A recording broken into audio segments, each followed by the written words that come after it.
I think the people that have been in the game for a long time may be more resistant to learning something new, but also where you turn to learn something new as well.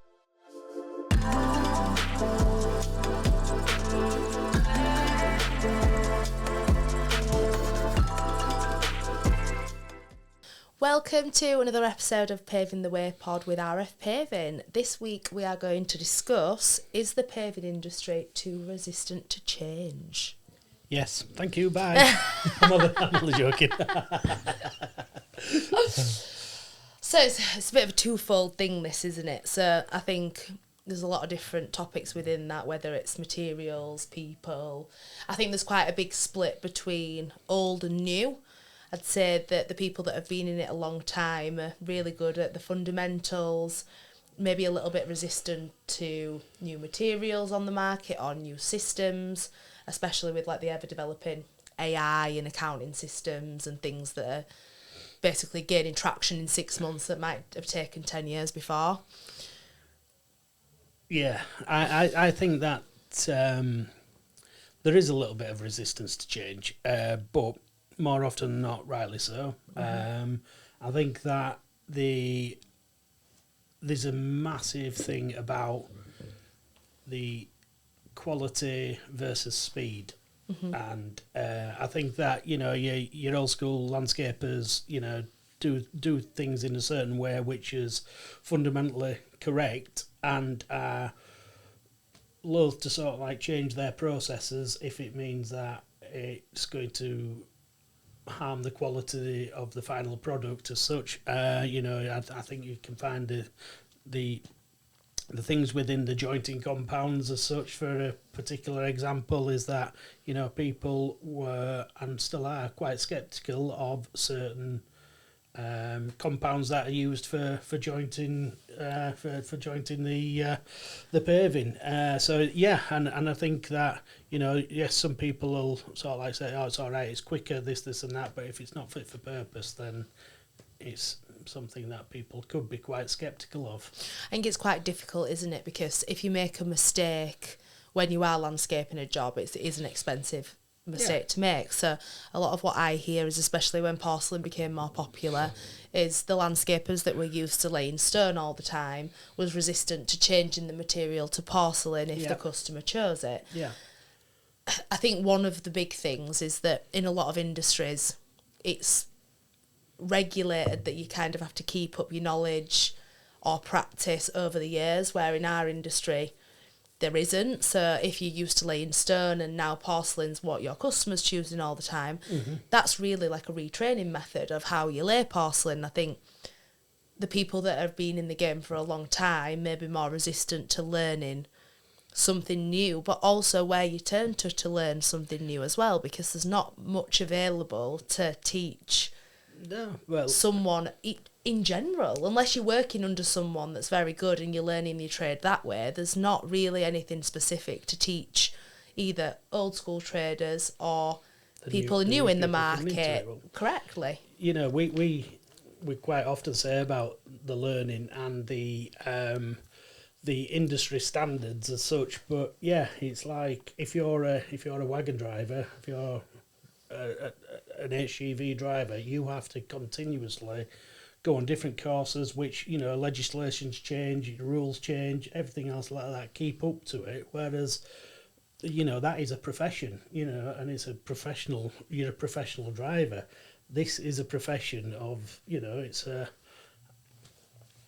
unregulated.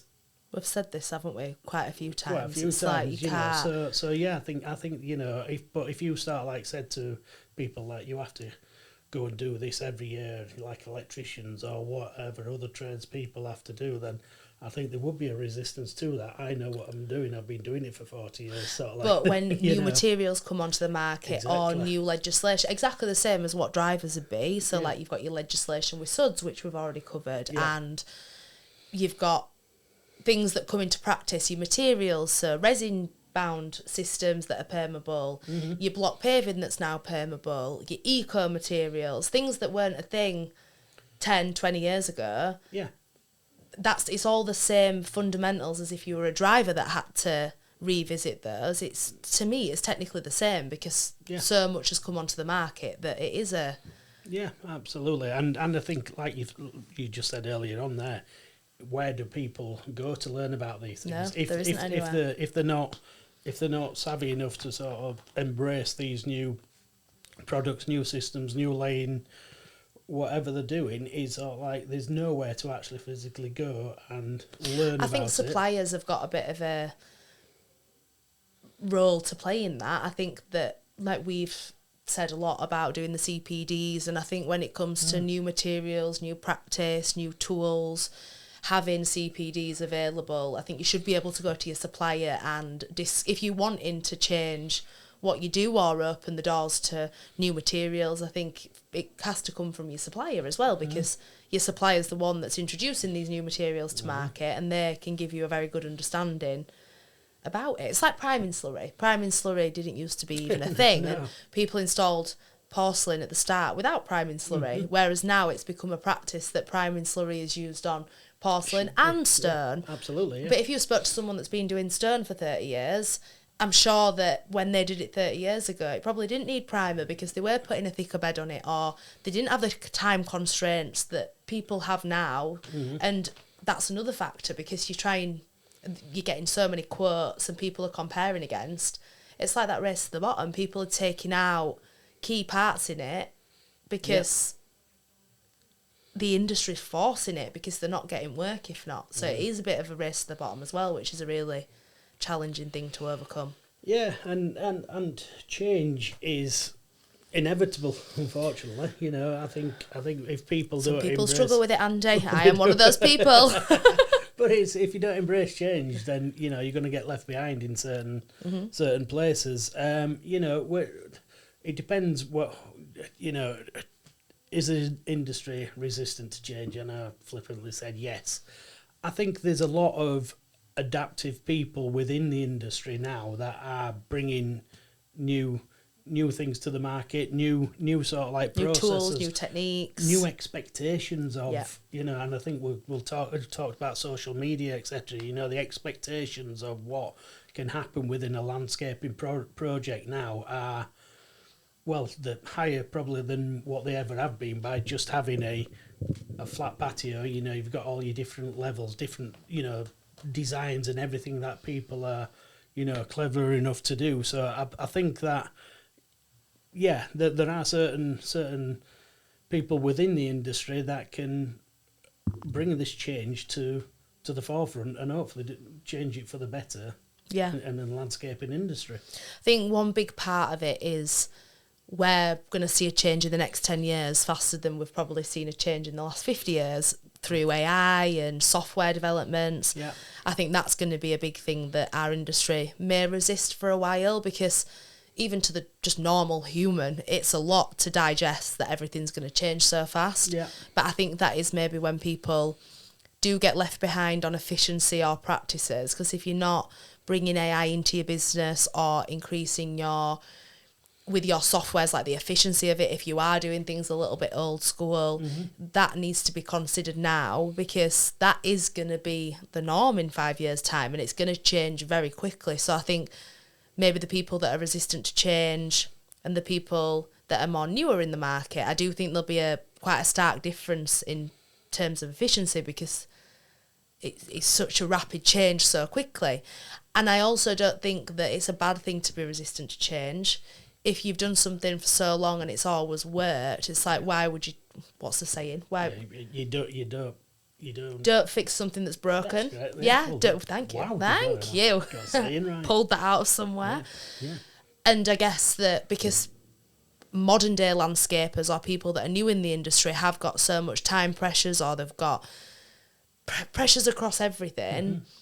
That probably will make them speed up the process, and some of the fundamentals might be missed out, and then change isn't a good thing because you're not doing the job correctly. So that's a twofold. But yeah, thing. it is again twofold. But yeah, like you say, you don't think you don't fix something that's not broken. But you can always enhance something that's already there. Yeah. And if that can make things that fundamental better. Yeah. Then change is a good thing. I think there's definitely training missing within this, like somewhere where to turn. Like we can yeah. discuss it back and forth, but if there's nowhere that we can say this is where you'd go to develop new skills or want to learn more about a product, so you're not making those expensive mistakes which people will be scared to make. I'll be able to question something and get the answer back rather than, no, that's rubbish, I'll never do that, that'll never catch on. Yeah, I think suppliers, it needs to come from suppliers a lot, because especially when it comes to tools and materials, I think the tool suppliers can discuss about how the tools are modernising projects, making things faster, how you can use them. They often do open days and demonstration days in suppliers and builders merchants, which are great to go to, because that's, I guess, a form of training. Yeah. And I think when you bring in new materials into the market, so when we brought porcelain into the market, there was a big learning curve where people thought, oh, porcelain's slippy, it's for bathrooms, and changing the way that that's thought about and us promoting the practices of how you lay porcelain, that is a responsibility of ours. Well, it was a big learning curve for us. Absolutely. When it first did become a thing within the market, it was like there's different handling processes, different laying processes, and passing that information on to the people who are actually installing is key. I think a lot of modern landscapers or people that are getting jobs done now by any type of landscaper, I think there's a lot of pressure on sustainability as well. So with everything going on in the world, I think a lot of customers have more questions in terms of sustainability of product or processes, and I think that can be quite a difficult thing to navigate as well, because it's much more talked about now and there's much more alternatives. Yeah. But the education's probably not with the homeowners that don't realise that when you do everything in a sustainable manner, which you should do, but it's not always reasonable to do so, that can be a threefold cost. Yeah, absolutely. It's not necessarily cost effective to expectations of it. Again, that if you've got people pricing, using people to price against each other, and there's one that is doing it sustainably 100%, whatever else they're doing, and then one that's not, then ultimately the one that is doing things in the best practices is going to be the more expensive quote of the two, but that's not always transparent within the quoting. No, why? And that's why the race for the bottom comes in, because I don't think there's enough education for homeowners that are picking someone to do the work. Obviously, money is a factor that comes into everyone when they're doing a house project. So that is difficult, because you're not going to want to pay the top end. To be honest, most people that come into us and we discuss it generally say they sit about middle, but the amount of people, landscapers, people we work with day in, day out, that have to go and fix jobs because they have gone for the lowest quote. But again, it's a race to the bottom, because those people have had to cut corners because of it, and it's a difficult thing to... It's hard. It is a difficult thing to weigh up. So I think there's definitely a divide between people that have been in the industry years and people that are coming in new to it. Another thing is the expectations are different now. So if you are coming into the industry, learning, great at your job, but things like branding, social media exposure, your logos, those components are so much more important now than they were 30 years ago, and that's just because how much everything's evolved and things. So different focus is put on different areas. The use of social media, massive, and to get the older person like myself, should we say, into social media as such is, it's going to be harder work, and if you're an established business, you are going to be resistant against change to be able to, because we've always done it this way, this is what we do. But I think that incorporation of the modern practices and the modern marketing tools, it's important to keep up. I think it's the only way that people can continue to go is because, like you've already said, it's always going to be a thing, and it's going to get more and more prevalent within every industry. But it changes anyway. So, like, I am 33 on Wednesday, but we're still 32, but 2 more days. Instagram I'm fine with, but TikTok is a younger generation than myself. So I've had to learn TikTok. Wow. TikTok wasn't a thing for me. So TikTok's the platform that I would say I'm weakest knowledge on. And it's not necessarily just an age thing. Things can come out and they become really important on for the social media platform, and it can be new to everyone. I think for me it's important that your suppliers give you knowledge about new materials, companies that you go to for your tools or cutting materials, they should educate on the reason why new tools are being brought out, what the benefits are, the cost versus the benefits, and how that can help you on your jobs to cut the time but still keep your fundamentals. And I think everyone's got a responsibility to educate, because there is a gap of where people go to. Have we already mentioned legislation? Because that changes. Absolutely. But where would you go? Where do you go when, if you were a landscaper in this day and age and you were just starting, what would you do? Google what is the legislation that applies to me? Ask AI. There's nowhere Probably, actually. I know. It'd probably give you an accurate answer as well. But again, that's always changing. It's not someone you can hold accountable for. You can't go to a job and say, well, my AI app said that this is the legislation, and it's hard because it's not regulated. So I definitely think there's a gap there, and I don't think either's right or wrong, but I think it is. It's very different. I understand why people resist to change, because you need to have the education in there to be able to go to, else how do you change? Yeah, but change is fundamental on people's development. It is. I think it's how open you are to do it as well. I think so indeed.